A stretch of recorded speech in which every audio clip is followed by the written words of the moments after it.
டக்குன்னு ஒரு கொத்து பரோட்டா செஞ்சிடலாம். இதில் தோசைக்கல்லில் கொஞ்சம் எண்ணெய் ஊற்றிக்கணும்.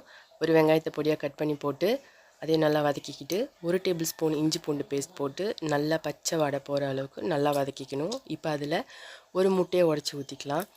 இப்போ அதை நல்லா கிளறிக்கணும்.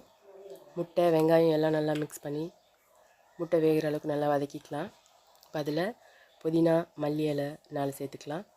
தேவையான அளவு உப்பு சேர்த்துக்கலாம். 1 டேபிள் ஸ்பூன் மிளகுத்தூள் சேர்த்துக்கலாம். இப்போ இதை எல்லாத்தையும் நல்லா மிக்ஸ் பண்ணிக்கலாம். இப்போது 2 பரோட்டாவை பொடியாக கட் பண்ணி வச்சுருக்கேன், அதையும் அதில் சேர்த்துக்கலாம். இப்போ முட்டை பரோட்டா எல்லாமே நல்லா ஒன்றா கிளறணும்.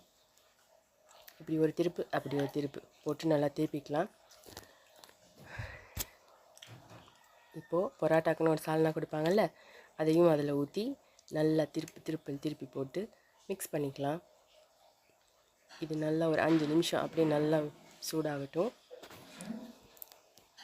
இப்போது கொத்து பரோட்டா தயாராகிடுச்சு.